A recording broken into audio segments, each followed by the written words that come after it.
Bonjour et bienvenue à ce troisième cours sur l'échantillonnage pour la classe de terminale STMG. Je vais commencer mon cours par vous rappeler le dernier écran sur lequel on s'était arrêté à la fin du cours précédent. C'est-à-dire quelles sont les questions que je dois apprendre à me poser pour résoudre les exercices de ce type-là sur l'échantillonnage. Il faut donc qu'on s'intéresse à quelle est la caractéristique que l'on étudie dans l'exercice, c'est-à-dire de quoi s'agit-il, quelle est la chose dont on est en train de parler. Deuxièmement, il faut comprendre quel est l'échantillon que l'on considère. En général, ce sera toujours donc juste regardez-le ici. A priori, ce sera toujours une petite partie d'un plus grand ensemble. Vous devez toujours penser à l'exemple qu'on a fait tout à l'heure, auparavant, du fait qu'on considère toujours la France comme un exemple avec toute la population, dont on considère un échantillon plus petit à l'intérieur. Donc, comme ça, vous identifierez toujours quel est l'échantillon. Ensuite, il faut chercher quelle est la proportion effective de la caractéristique que l'on regarde dans cette population. Et enfin, il faut identifier quelle est la fréquence du caractère dans l'échantillon. D'accord? Donc, la fréquence, c'est celle qui est toujours relative à l'échantillon, alors que la proportion effective, elle est relative à la population, mais ça concerne la même chose, parce qu'on regarde toujours la même caractéristique pour à la fois la population et la proportion. Et là, excusez-moi, et l'échantillon. Maintenant, allons d'abord corriger l'exercice qui est à faire pour aujourd'hui, bien sûr, ne l'oublions pas. Si vous ne l'avez pas encore fait, c'est le moment de mettre cette vidéo en pause, parce que ça va être inutile que je le corrige si vous ne l'avez pas encore fait par vos propres soins. Vous avez arrêté? Non? Alors, si vous revenez ici, j'espère que vous l'avez du coup terminé. Qu'est-ce qu'on lit dans cet exercice? On lance 3500 fois une pièce de monnaie et on obtient 1810 fois pile. La pièce de monnaie est-elle équilibrée? Donc, on est en train d'essayer encore une fois de détecter un éventuel tricheur. Pourquoi on devrait penser que cette pièce puisse être truquée? C'est très simple. Une pièce de monnaie, vous le savez, si on la lance, on peut avoir, on a comme probabilité d'obtenir pile 50% et comme probabilité d'obtenir face 50%. Donc, je m'attends, si cette pièce est normale, je m'attends à obtenir à peu près 3500 divisé par 2 comme le niveau de pile ou face que je vais trouver. Or, 3500 divisé par 2, si vous le faites à la calculatrice, ça va vous donner 1750. Et on voit bien que 1810, il est bien supérieur. Donc, on va se poser la question, est-ce que c'est normal ou pas 1810? Parce que c'est quand même pas trop loin non plus de 1750. Donc, premièrement, quelle est la population qu'on étudie ici? Ici, la population, donc c'est l'ensemble dont je considère un échantillon. La population ici, ce sont tous les possibles lancers de pièces. Donc, tous les lancers possibles. Tous les lancers de pièces. Avec cette même pièce, bien sûr. Donc, c'est une infinité de lancers de pièces possibles que je peux lancer. Et l'échantillon que l'on considère, ce sont du coup les 3500 lancers effectués. Donc ici, je marque juste, ce sont les possibles lancers de pièces. C'est pour ça que c'est une infinité. Et l'échantillon, ce sont les 3000 lancers que nous avons effectués pour vérifier le test sur le fait que la pièce de monnaie soit-elle équilibrée ou pas. Très bien. Quelle est donc la proportion effective? Alors la proportion effective, c'est du coup dans la population, et il s'agit du coup de la proportion que je m'attends à trouver, c'est-à-dire 50% pour obtenir pile. Et donc je vais ici noter 0,5 car on note toujours la proportion entre 0 et 1. Et enfin, la fréquence de l'échantillon, ici, du coup je vais faire la fréquence de la sortie du résultat pile, et je vais donc effectuer cette division-là, 1810 divisé par 3500.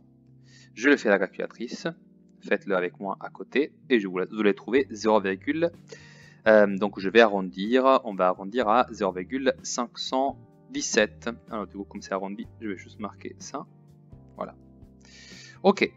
Donc maintenant, je vais calculer, avec toutes ces informations, je vais calculer l'intervalle de fluctuation.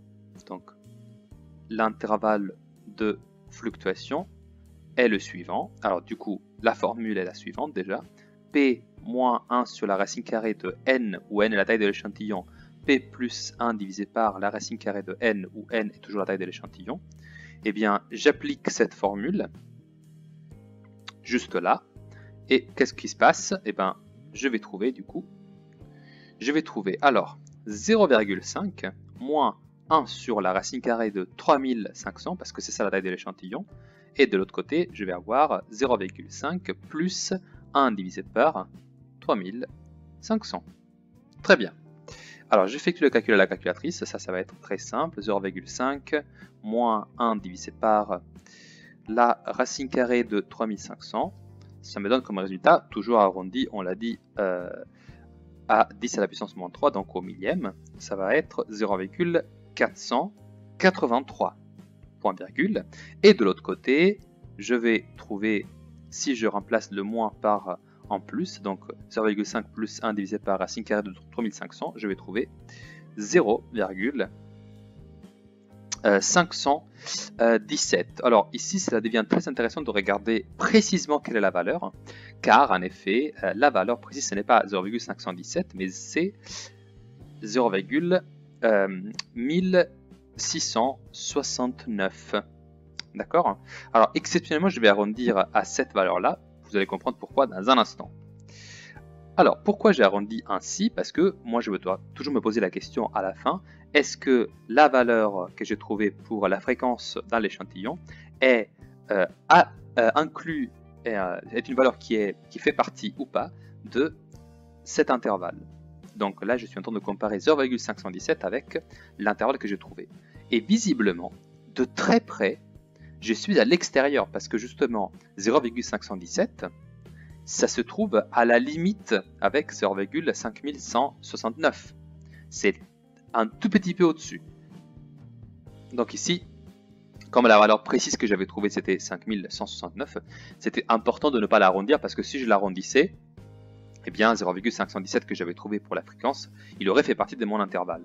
Donc, comme c'était un exercice de haute précision, on va dire, je peux conclure que 0,517 n'appartient pas à l'intervalle de fluctuation, donc probablement la pièce n'est pas équilibrée. Alors, ça encore une fois, est-ce qu'on en est certain? Non, pas du tout. La pièce n'est pas équilibrée, et ça, j'en suis sûr, à 95% de probabilité, car ce pourcentage-là, c'est le pourcentage qui est toujours valable pour tout calcul de l'intervalle de fluctuation. Voilà. J'espère que vous avez fait exactement comme moi. Si ce n'est pas le cas, je vous laisse cet exercice affiché encore, la correction, excusez-moi, de cet exercice encore affiché à l'écran pendant quelques secondes.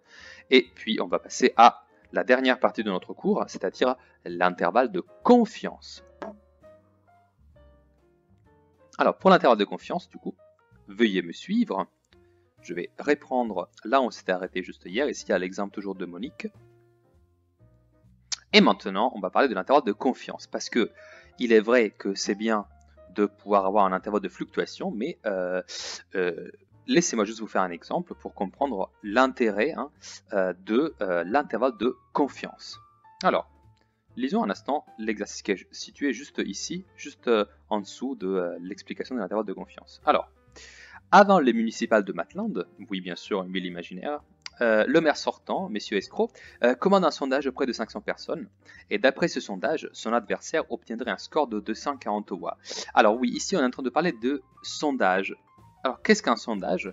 Alors un sondage, c'est le fait de poser une question, ou plusieurs bien sûr, mais en général une question en particulier, à un échantillon de personnes, pour essayer de estimer quel est le pourcentage de réponse à cette question, non pas de l'échantillon, mais de toute la population.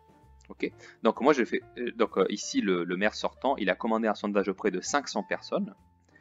C'est donc un échantillon, d'accord? Donc je vais juste le noter. Et d'après ce sondage, parce que bien sûr on va imaginer que Maitland n'est pas composé que de 500 personnes, mais de bien plus. 500 personnes, ça fait un peu pour être une ville. Donc d'après ce sondage, son adversaire obtiendrait un score de 240 voix sur 500 du coup. Question numéro 1. Quel est le score de l'adversaire de M. Escroc? Il nous demande de calculer l'intervalle de confiance pour cette fréquence. Alors, laissez-moi donc vous expliquer qu'est-ce que cela veut dire. Alors, dans quelle situation sommes-nous? Alors, je vais juste me faire un peu d'espace. Alors, dans quelle situation sommes-nous? Nous sommes dans une situation où nous savons que la population de cet exemple, donc, c'est la population qui compose une ville. Donc, c'est une ville inconnue, dont on ne connaît pas la population totale, mais on sait qu'on est dans une ville. L'échantillon que l'on considère ici, ce sont 500 personnes prises au hasard.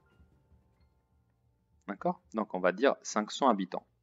C'est important de donner cette description précise du cadre dans lequel nous allons développer notre exercice. Ok. Est-ce que, donc, quelle est la chose qui nous intéresse? Ce sont du coup les personnes. Donc, la caractéristique quand on regarde le caractère, c'est le fait de voter pour. Alors ici, qu'est-ce qu'on a regardé? Réalisons un instant le texte. Quelle était la question qui était posée dans le sondage? Alors en fait, ce qu'on a posé, c'est le score de l'adversaire du maire sortant. Donc, c'est l'adversaire qui obtiendra un score de 240 voix. D'accord? Donc,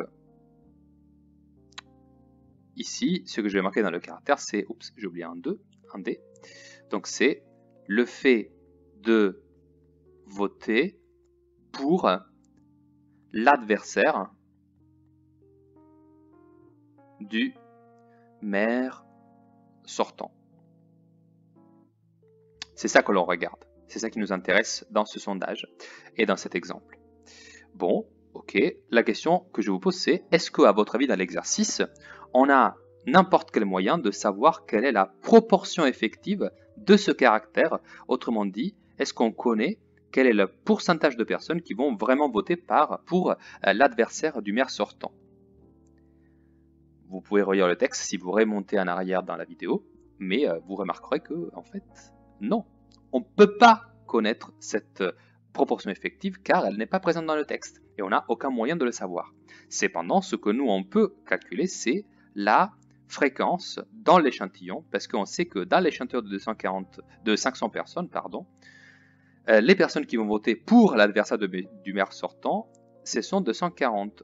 Donc si je calcule 240 divisé par 500, je vais obtenir comme résultat la fréquence dans l'échantillon du coup de ce caractère. Alors si je fais 240 divisé par 500 à la calculatrice, je vais trouver 0,48. Ok. Alors donc ça veut dire quoi? Ça veut dire que 48%, je me l'écris à côté, donc dans l'échantillon, attention, seulement dans cet ensemble-là, dans l'échantillon, 48% des interrogés votera pour son adversaire. C'est ça que ça veut dire. Et ça, c'est une information qui est vraie, elle est réelle, parce que des questions étaient posées à des personnes. Voilà. Mais nous, ce qu'on a vu, c'est que ce qui nous intéresse dans un sondage, et je pense que cela, c'est une expérience que vous avez vécue aussi, hein, surtout dans cette période d'élection, nous, on ne veut pas savoir, on n'est pas intéressé forcément seulement à l'échantillon, nous, on veut savoir quelle est la proportion effective de ceux qui vont voter pour pour l'adversaire de messieurs escrocs, le maire de la ville.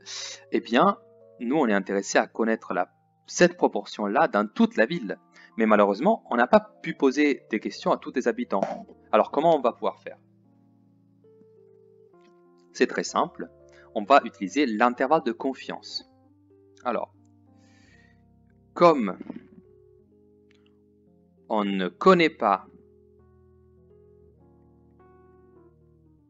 la proportion effective, P, la proportion effective, et qu'on veut la connaître, j'utilise non pas l'intervalle de fluctuation, mais l'intervalle de confiance.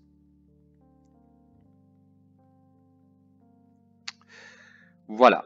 Alors, l'intervalle de confiance, et c'est ça qui est magique, il se calcule très facilement. Laissez-moi faire le calcul et puis je vous explique comment l'interpréter. Il s'agit de faire ce calcul. F0 moins 1 sur la racine carrée de n, point virgule, f0 plus 1 divisé par la racine carrée de n. Si je l'applique dans cet exemple, je vais trouver 0,48 moins 1 sur la racine carrée de 500, parce que ne l'oublions pas, l'échantillon est de taille 500. Et si j'effectue les calculs qui sont demandés, je vais trouver du coup, alors je me mets une de calculatrice, et là je vais faire 0,48 moins 1 divisé par la racine carrée de 500.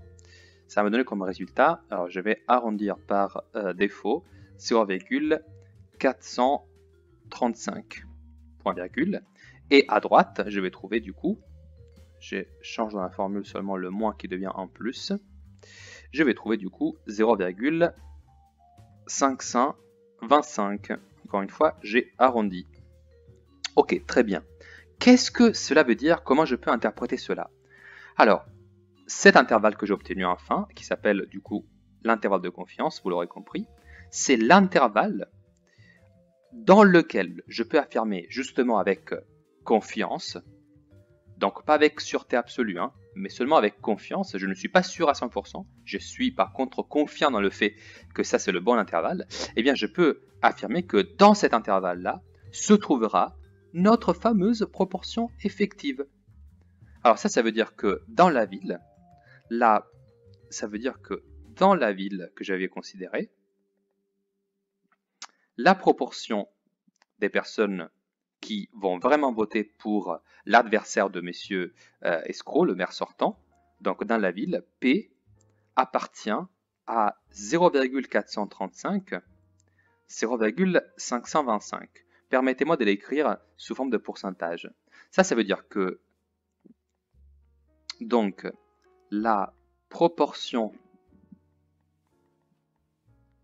des votants pour l'adversaire est comprise entre, alors 0,435 c'est 43,5% et 52,5%, et ça c'est sur, comme pour l'intervalle de fluctuation, à 95%. Donc c'est quand même plutôt, je suis assez confiant dans le fait que ça c'est exactement ce qui se passera. Donc, qu'est-ce que je peux en déduire? Eh bien, ce que je peux en déduire, c'est que, et d'ailleurs c'était la question de la fin de l'exercice, c'est juste là, regardez. Monsieur escroc peut-il prématurément fêter sa victoire? Alors, regardons un instant nos données. Est-ce que c'est une bonne nouvelle? Est-ce qu'il peut être sûr de gagner? Parce qu'effectivement, on voit très bien que si je regarde juste la fréquence de l'échantillon, je remarque que non. Que oui, pardon, il peut être sûr de gagner parce que 48%, c'est trop peu pour gagner si vous êtes au second tour, et donc c'est 1 contre 1. Mais le problème, c'est que c'est un échantillon et que donc la proportion des vrais votants pour l'adversaire de messieurs escrocs, il peut se trouver n'importe où entre 43,5 et 52,5. Et comme vous le voyez, 43,5 il est bien au-dessus de 50%, mais les gens pourraient voter à plus de 50%, donc entre 50 et 52,5%, pour l'adversaire de messieurs escrocs. Et donc ça veut dire que non, il ne peut pas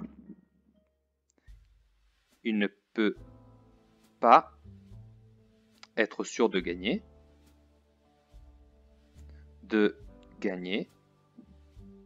car il existe, disons-le plutôt, car l'intervalle de confiance s'étend jusqu'à 52,5%, donc plus que 50% pour son adversaire. Donc, l'intervalle de confiance, je dois le remarquer, c'est quelque chose de très utile. C'est en fait, c'est qui s'utilise tous les jours dans tous les sondages que vous lisez dans les journaux. Alors, dans les journaux, en général, ils vont prendre à peu près des échantillons de 1000 personnes. Et 1000 personnes, ça vous offrira, si vous faites les calculs, une précision de à peu près 3%. Alors là, c'était 500 personnes, et donc vous voyez la précision, c'était pas exactement, c'était à peu près 5%. Ici, pour être précis, la précision pour 500 personnes, c'est à 4,5%, mais une précision à 3%, bah, c'est déjà un peu plus précis. Il y a en plus d'autres manières pour peaufiner votre précision, mais dans tous les cas, ça c'est vraiment ça c'est la base pour calculer n'importe quel type de estimation grâce à un sondage. Alors, je reviens du coup vers mon petit cours, et du coup, je vous lis quelle est la propriété qui permet de définir l'intervalle de confiance. On va considérer un échantillon de taille n, toujours assez grand, on va dire supérieur ou égal à 25, tel que la fréquence du caractère f0 appartient à 0,2-0,48. Ne vous inquiétez pas pour le moment, c'est juste des hypothèses qu'il faut vérifier. Alors la proportion effective, cette fois-ci du coup c'est la proportion effective du coup à laquelle on s'intéresse parce qu'on ne la connaît pas. Donc P, cette proportion-là, ici c'était une petite faute de frappe, P appartient à l'intervalle f0 moins 1 sur la racine de n, f0 plus 1 divisé par la racine de n, avec une probabilité de 95%. Et ça, c'est l'intervalle de confiance. Alors, je vous le mets en évidence, c'est vraiment très important de le distinguer de l'intervalle de fluctuation. Alors, comment on peut le distinguer? Eh bien, c'est très simple, il y a une technique vraiment basique et simple pour trouver quelle est la différence entre les deux. Si moi, je connais la proportion effective, si je la connais déjà depuis le départ dans l'exercice, alors ça veut dire que je cherche à calculer l'intervalle de fluctuation. Si je ne connais pas la proportion effective, c'est que j'ai besoin d'effectuer un sondage pour la connaître. Et du coup, je vais utiliser l'intervalle de confiance. En effet, là, le calcul qu'il faut effectuer pour les deux intervalles, c'est quasiment le même, vous l'aurez remarqué sûrement. Mais il faut toujours être capable de choisir dans quelle situation il va falloir utiliser l'intervalle de confiance et dans quelle situation il va falloir utiliser l'intervalle de fluctuation. Alors, on reviendra sur ça. Pour le moment, je vous laisse avec un exercice à faire pour demain qui apparaîtra dans Pronote comme d'habitude. Et je vous dis merci pour l'attention. On continuera à parler de ça demain lors du dernier cours sur l'échantillonnage.